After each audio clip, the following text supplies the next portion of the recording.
kwese omukisa guno okubanyiza mwena mikwano gyange tituli mu ssinzizo tuli mu nnyumba y'Omukama. Manyi tuli basanyufu nnyo, manyi tulina bye twagala okwogera n'okwexpressinga, naye ng'ebyo tuyisanga tuli mu nnyumba y'Omukama ewe ekifaananyi kinene nnyo ababa bakulaba. So njagala basanyufu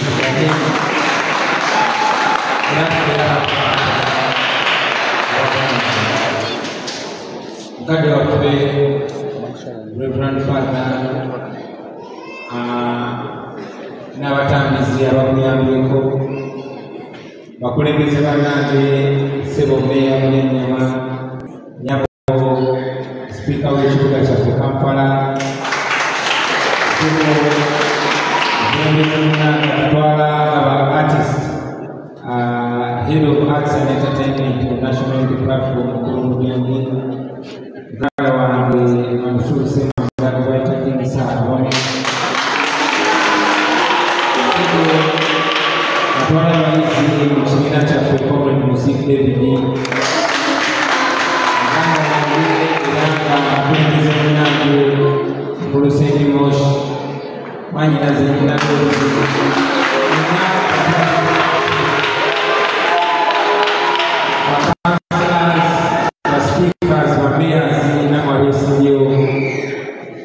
bannabitone bannaffe nina maama Nakitto, maama waffe, maama wa omugenzi amatwasula bamwe twali tunaabala kukyala bakanabi, maama ate mwanyinaze ate mukwano gwange Bisirikirwa, mukadde waffe, taata waffe ate omusomesa waffe ate mukwano gwange nnyo Mzee Aloysius mwena bannabitone basaba banyabo, Mzee Ssenkubuge siyaasa mulabyeko, mwena bannabitone musaase nyiza obutabamenya bamalayo, nyiza obutamenya muganda waffe musika wa jjajjaffe Christopher Sabaduka, mwena basamu nnyo ekitiibwa era mbalamusiza. Muzikirize nebaze family ey'Akafeero n'abateesiteesi nange okunzijukira mikwano gy'Akafeero ne mumpitanga gwetaba misinde y'ekitiibwa. Emisa etegeeza kinene nnyo gye ndi n'emikwano gy'Akafeero kubanga kaseera tetufuna Akatonda okumpikira muganda waffe n'okusima Katonda olw'obulamu bwe. Naye nga sinadda nsonga y'Akafeero, mukadde waffe Nasebyaka kaziremu kwebaza Ssebo. Tunafurahi sana kupata chance kuwa na wewe pamoja kwa maombi ya Kafeero, na tunashukuru Mungu kwa maisha ya Kafeero. Siruogende baganda wange tukunganye olwaleero ffenna okutuukira Pawulo Kafeero ffenna alina engeri gyali yatukwatangako mu ngeri ez'enjawulo. Abamu muli bamukisa oba muba mu Kafeero engeri muli baana ba Kafeero, abalala muli bamukisa nga mwanyinaze Robina gyali mukyala wa Kafeero. Ono nno mwanyinaze kabalumizemu akagero kamu, ono mukyalo nogola Robina mwanyinaze kumbe kumpi mama yakuza. They were best friends with my sister. Era twasoma n'emisomero lyerimu libayita Breakfast Academy bulungi era ebisengetu leka tunakyali bulungi naye singa era kakasa Kafeero kyeyamwegombera. Nze neegomba banyo Kafeero nnyo. Akayimba kake nasooka okuwuliza tebayita kufuuka munaana ng'akayimba wonderful time to be paka kakomedi. Era Katonda nga bw'agaba omusaze mbadde n'omukisa obulamu bwange bwonna. Laba omuntu kwegomba ennyo ate bw'akwana sisitawo. Kati nzina ebyali bituufu kubanga nsejja ya Kafeero gwomanyi okubeera nga weegomba nnyo Bobi Wine nga Selecta Debbie we yali emegomba ennyo ate agenda okusanga nga nkwanye mbaki kakati kutwali era ne kunyisa okusembera ku kafeero yali musajja wabyeru nnyo yali musajja wabyeru nnyo namuyigirako bingi nafuna omukisa okunyumyako emboozi naye mu bulamu bwange mikwano gyange gibadde kisinga gibadde nga gyensinga nnyo emyaka era yali ku bingi nnyo ebyokuyiga oyo musajja Paulo Kafeero n'engera kiweebwa benawulirizanga ennyo nga ba advisors okuwasa omukazi ate nempasa mukazi omu Kafeero nekiweebwa temulaba nti mubaali banyumano okuzimba ennyumba yali Kafeero yagamba kyobosooka okukola zimba ennyumba ate Uganda ndi Kampala zimba ennyumba ngaosobola okuba omukiiko noddayo nokumawo ne bweba eriwala etya n'ebirala bingi nnyo byesijagendamu so tutendereza Kafeero ffenera twakonekitinga naye tulebuzi ez'enjawulo nze yaloyesasi matulujoyise kubuga bakunyumiza Kafeero oyo abaana be bakunyumiza Kafeero ne bamunyumyako olabye nga bayongerezeka bisibikirwa bakunyumiza Kafeero n'abalala bangi nnyo so twebaza Katonda olw'ekirabo kya Kafeero agenze maaso ng'akwata kulamu kwaffe paka olunaku lwaleero naye nga tukumanyirira okuddukira Kafeero oluvannyuma lw'emyaka ekisukka mu 10 nga tukupe mu maaso nsaba ffenna tuweebuze naddala bannabitone ti Kafeero singa azuukuka essaawa zino n'awuliriza bye tuyimba nga tumuteebereza olwali yayimba ne byatusomesa n'ajja n'awuliriza bye tuyimba mulowooza abeera purawudi abyenyumirizaamu mulowooza abyenyumirizaamu gisimbike mu mbegenda manyi nti ebiseera ebisinga tusobola okwagala abantu tutendereza Yesu Kristo paka nga kituuse okukola nga ye buli mwaka wabeerawo emisa n'electures bapoliticians n'abakungu bonna musigeddamuzi ne bajja ne batendereza Beni Kiwanuka omusajja amini gwe yawamba mu ddoni z'ebiseera ebyo ne batumutugunya talina n'amalaalo ne babuzawo bakola bakibalamanga bola batamalira n'abalala bangi ne batenda bamutendereza ng'omusajja yawandikira emirembe gy'obuntu ng'omusajja awambi balatibwa ne bamwana nnyo paka mutuuse okuba bababa okutendereza Beni Kiwanuka simbigambo ekintu ekisinga okutendereza Beni Kiwanuka kwe kukola byali akola emirimu gye negigenda maaso n'abaana kati ebibuuzo ekyo kyetulina okwebuuza si ku Kafeero yekka ne ku banne abalala nga basudde nga sebaduka ddala batwenyumirizaamu ngenda kwogera amakaendi n'asiibwa komera terenda n'omuntu yakyatunula yeesoboddeyo kyamusibye era atinya nange ekivayo ne balangira atululala oyo yali basoba naye ebigambo bye bayimbanga n'amaaso ge batukulanga bayinza okwenyumirizamu olunaku lwaleero so tutendereza Kafeero twenyumiriza mu mirimu gye nga tulaganga bwe tumwagala the best thing okulaga nti yali w'amakulu era obunafu bwali w'amakulu era twanyagadde okulaba Kafeero bangi nnyo ne mu generation eyo twekutumirirako omukulu gwe nga tukola ebyo Kafeero byakola nga tubyamukulu bw'enjawulo basebule banyama fe art atusuka obulamu artist muli bagezi nnyo omusajja omu yagamba era nkibiŋŋana nnyo nti a civilization is not complete without art. Art is the highest form of intelligence, of expression of human intelligence. Art yezebu ekyasinza okubeera waggulu eraga amagezi g'omuntu ba artist mbagezi nnyo okuba basomesa ffe nkakasa bangi twandifudde sirimu ne tugwawo n'emizannyo nga ndiwulira emizannyo nga gampisi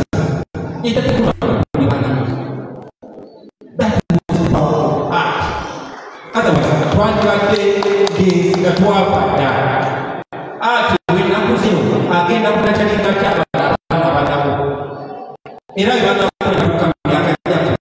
banaba basebe munsi yabe abanamulenga basebe ne banamu mu mirembe gyamnako tusiseko neko okulaba yasinanga netukawo batule ne bafunako omulimu gwabwe gwe balanga kutendereza kuzina omukutuzesise kukuwaza banga yatonda bwobuzi kubanga tebaali tebalowozesa power of their art balina sobola kulaba nti temumanyi mumanyi gadobozi yammwe mazoba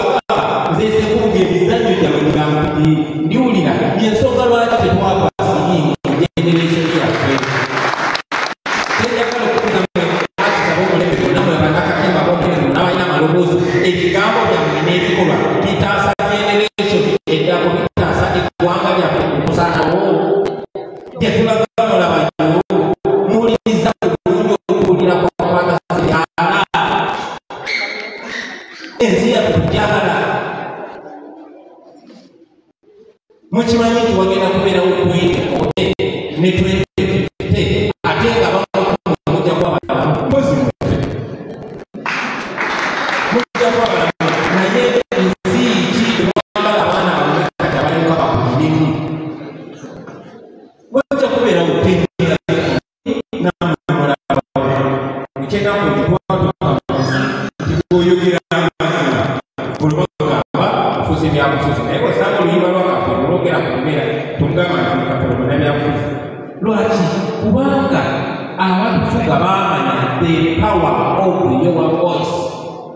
baamanya amaanyi g'eddoboozi lyo basebule bajja ate tebakubaawo katonda agenza transforminga tugeze tuyigira ku lwaso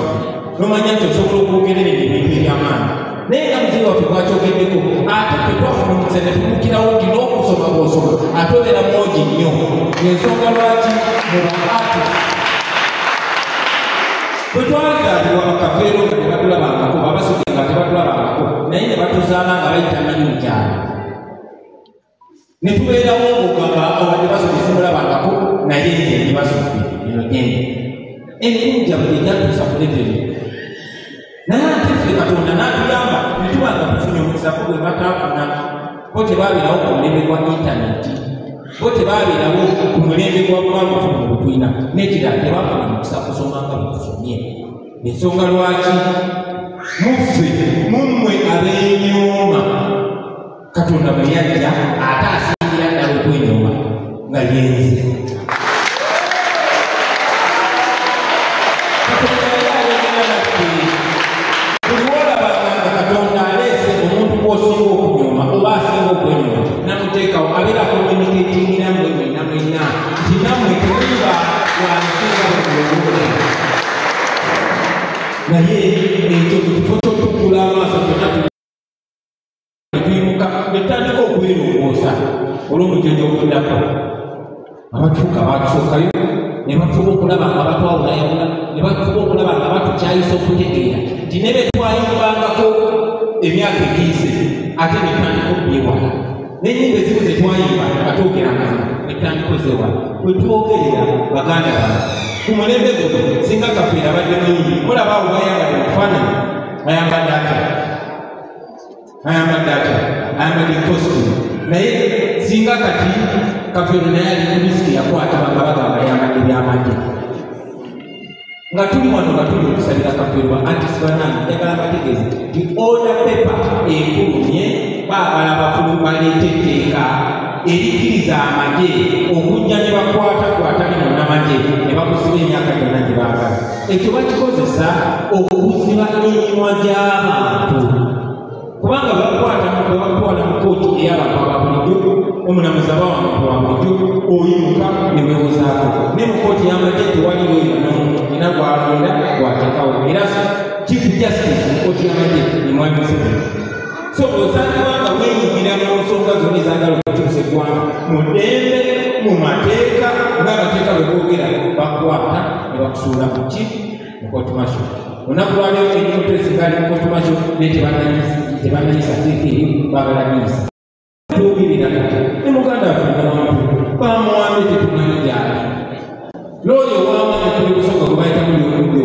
bamuwambe tetumanyi gyali abafuna omukisa ne bakomawo tebalina njala bakomawo abamu babalali abakyala nga babapige basebo ne banyabo mubimanyi ate ne ba artist bagamba kubanga mulina eddoboozi ly'amaanyi naddala ne bakadde bakulu baffe abalabyeko abamanyi nti beeyogera seerokoza mulabye ku nsinga ekyuka mulabye ati bazisiza South Africa ati bajja Mandela mukomera mulabye ati batransforminze mwe mwalibadde mu kisingo kimanye si bano abaana abato bakkiriza yali talinawo na kuzaalibwa bino byabeererawo kakomera mulekanaamuto twogera ku nsonga zino bataata tuzogerako situlozi tunabamu tuyise oke tetuyise nnyo naye ate tusingako abamu kubayiza nokuwanga nokukaawamu so wetwogera ku muntu twagako ekigo kino ekiyamba fenna nga tikigenda kuyamba gwekiriza ebyobyalize ebisigamba ebiseera naye nga n'omwana ali ekyannamuka ayagala okubeerangako ng'ebirooto bye biri validi bw'olina olugero lwakafeero yali tamanyi nti alijjana mu kibuga ne kubanga embeera yali terisikingi waliwo opportunity ekutuusa wano olaba nti wasudde yali omugondo nga nekuguza zimuluma naye olw'ekitone kye yasobola okwetransfominga yagenda okufa ng'ali ku one level kati ffe abalaladdeko kikisobola okukola naddala twe abatambuddeko mu mawanga ag'enjawulo ba artist tutambudde mu mawanga ag'enjawulo tetusobola kwefuna nti kumanya naye lwaki temwebuuza nti national theatre ebaddewo bbanga byonna byonna nga ye national theatre balinawo tulina okubeera ne regional theatre infact national theatre yandibadde much bigger than that ako kaleebo kandibadde nti ebusoga waliyo theatre ng'eyo mwankole waliyo theatre ng'eyo engulu waliyo theatre ng'eyo that is what is supposed to be art yandibadde ali elevated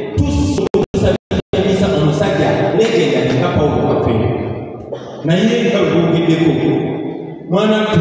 mukusaba okw'omwaka oguwedde nawulira n'ensi twajja wano nga tujjuza ntebe entono nnyo era bwe tubadde tujja nziguddewo endabiramo zange ne ngamba mikwano gyange abamu kabalabe ngenda mu misa obaolyawo nabalambabajja netuweza kapeeresi but these people bwe tuba tugabira ddala twagala art let us celebrate what we have elevate them balinawo Paulo Kapero yandibadde course namba mu university nasoma music dance and drama weewaawo bamaze ebbanga ddene nga baduuka dance and drama bamuyita musiru ddala ne ngamba kambasongoza nesoma minalooyo naye singa kubeera era basinga mumanyi lwa kitone kyange ekigeza muli bamugaso nnyo neffe ba artist twandibadde tukola bintu ebyo nga tutransforminga n'engeri gyebayigiriza abaana twandibadde tukola tulawa blueprint eyabasudde eyabagidde eyasibaluka n'ebitono mpola ate nga naawe ali eyo ne bwoba munene otya bwe tuba tetuleereza system naawe ojja kugwebe nampolampola ngaaba we can change that tusobola okikyusa baganda bange tusobola kikyusanga kyalangazi omuntu era si wano bagamba mukkiririze mu busobozi bwange okukyusa embeera no bagamba mukkiririze mu busobozi bwammwe okukyusa embeera so baganda bange nga tuli wano father tubayibire ku mwoyo gw'eggwanga eggwanga lyaffe tulyagala era mu busobozi bwaffe nga artist okoze ki ba artist bannange you are more than what they are telling you you are. Tumaze ebbanga ddene nga tugamba bateekewo copyright law yeteeka erikwata ku bino ebiyiye byaffe ku music Paulo Kapero bwe yakola singa tubadde ne functioning system muwala wa Kapero yandibadde tayagala kugenda bakingisa bwekonkonanga ffe twandibadde tukonkona ewuwe zi telecom companies ezandibadde zikonkona ewuwe n'amawulire ezimagazinza okufulumya ekifaananyi kya Kapero zezandibadde zikonkona ewuwe nekakati abaana babafudde obalabe eyo nga bayaga ate nga n'abaffe bwe bajja okubeera singa tetutereeza mbeera so kino tokikolera Kyagulanyi tokikolera Kapero naye okikolera gwe kuba nawe onoolya bulungi so mbasaba baganda nga tonakwata busente obutono bwe bakuwa kubanga atunyigiriza amanyi nti naawe olimuyimbi kakati nkole ntya amaze okugiringa ne bayigire ekyo bonna atonda n'aleta omubanda tamanyi kyamukolera n'abamunya bonna abawuzi n'abawasindeza omumusolo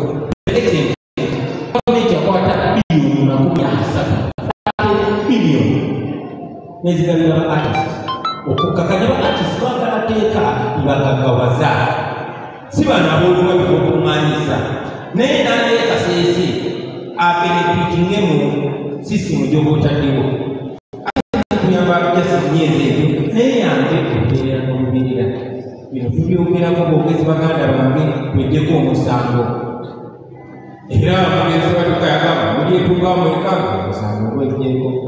babuulire temusobola kwetwaza temukimanyi so nga tujjukira kafeero baganda bange twekubeko mutima tukirize tigwanda ejja kubaawo kwati tuliwo naye tujja kujjukirwa banaatujjukirako ki banaatulabanga batya abakwekulu n'okisa gwe tulina kuba artist tulina omukisa mba waggulu nga maliriza mujjukire nti mulina omukisa ogwokola ebintu bibiri okusukula eggwanga lyammwe n'ekitonde kyammwe n'abantu bonna oba okulibika n'okuliryamu ebinyeebwa okusalawo okulimuukira okusalawo okulimuukira basabye bano basaba mwefumitirize nga buddayo bwayagala ennyo pawulo waffe ugambe kafeero yankulambe pawulo n'endowooza yange ne contribution gyekoledde eggwanga lyange tolimuwalibwa bamu mumanyi okujjanga mutujubisa eyo ni bigi fidi bigi fo bigi te twalina pawulo kafeerasuffe twalina nerolifredisera babiri batutwako naye bwetusigaza embeera gyalimu tuli proud gyalimu okubeeramu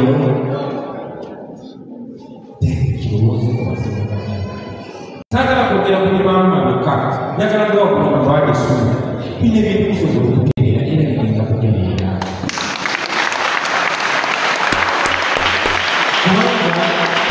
tewali asobola kukwaliranga bino ebigambo byetugamba byabulimba tewali asobola kujja nakugamba netwogerako tulonda bulozi tebisoboka byali bibaddewo kasita tugenda maaso nga tukkiriza mu kituufu nga tukola ekituufu basebo ne bannabo tujja kutuuka kyetwagala okwenda nanze n'emikwano gyange nabiyanli ne kingisaha ne mr moshi tebafunye mukisa kubabuuzaako naye kakasa ebigambo byenjogedde tibakikidde bawakulu nga bategeeza naddala abakulembeze abali wano yesu tugenda mu kulonda naye njagala okubasaba nti nga temunakulembeza interests zammwe osooke mukulembeza obwotuma kinsanyusiza nnyo kansala abadde wano mwami magezi ayagidde banne ne bagenda okuvuganya nabo ekyono kyaganda tetulina okubeeramu naye bwoba okuganya n'omuntu obuyinza bwobulembera ebibanga enkola yaffe nga nup tuli wano ameya munene amasabo yimiridde sipiika nsabo yimirire komedde musiri nsabo yimiridde abo bonna bakuganya buli omu akuganya munne naye olwenkola yaffe tojja kusangayo akoma muntu bayinza okugeyaŋŋana newakubane nakyo kikubulira naye twagala okwekonda tinga ensake weye uganda gyetukkiririzaamu basebo ne bannyabo bwe buntu bulamu bwetukkiririzaamu ne bwe mutuula abo bonna bensimyewo naye omukuko yajja okufuna tiketi si bonna naye bino kijja kutemagana era enkola bweyina okubeera si kubeera nti onakwesimbyeko n'omuwamba n'omutemula n'ebiro ebifaanagana bwe kamalirize ddala nga bagamba nti tewali asobola tukuuma nga tuli basirevu nga tebikumuwadde permission yaffe oba mumpulidde tewali asobola kukufuula muddu okujjako omwana olukusa bakadde baffe baganda bange tuwadde abatunyigiriza olukusa eitha mukumanya oba mubutamanya bwe baagala okufiriza muno nigwobayamba n'obagalimirwa bwe baagala okuyisawo ekikyamu nigwobayamba oluvannyuma lwa byonna baba bagenda kunona gwe kuba bamalooli bagenda kunona bamalooli balinooli paka gwe so nga tujjukira kafeero tujjukire ebirungi byeyatukolera tumusabire omukama amulamuze ekisa tusabire famire ye n'abasobola okukola akatono ennyo eba tusobodde tukakole olw'okumujjukira ku lwa famire ye kuba tugenda kufa era byetukola kati eri investinga olw'abaana baffe n'abazzukulu. Kafeero tetumulina olunaku lwali naye abaana be ne mukyala we ne famire ye tugiwe ekitiibwa. So buli kimu ky'okola ne bw'oba toli artist weeyise mu ngeri ng'olinga planning mu kiseera nga toliiwo. Eyo bayita post-human investment. Bw'oterekere ekiseera nga toliiwo mukyala wo n'abaana bo bali babawawo ekitiibwa bali baba beenyumirizaamu oyisiza otya abantu bano n'ebintu ebifaanana bulito. Mwebali endako okuwuliriza neyanza okutulabikisa okwogerako nammwe ekisemberayo ddala kanneebaze baganda baffe mmwe abasiraamu mwebali kujja mu ekereziya mwebali ddala Father balaba tulina abasiraamu bangi era Father bwabadde oyigiriza ne bwe mwetulira Father bwabadde ayigiriza agambye nti Mukama waffe Yesu Kristo nga yakazuukira n'atuuka mu bayigirizwa abo yabagamba emirembe gibeere nammwe. Yabagamba emirembe gibeere nammwe. Ekyo kinziremu olwabo emirembe gibeere naawe. Kitegeeza Yesu yabagamba assalaamu alaykum emirembe gibeere naawe. Baganda baffe bwe tubakoleranga ku salaamu mugiddangamu nabo kubanga tuba tubagaliza mirembe. Mwebale nnyo mwebaleta kukubiriza omuku amabeere nammwe era emirembe gibeere nammwe.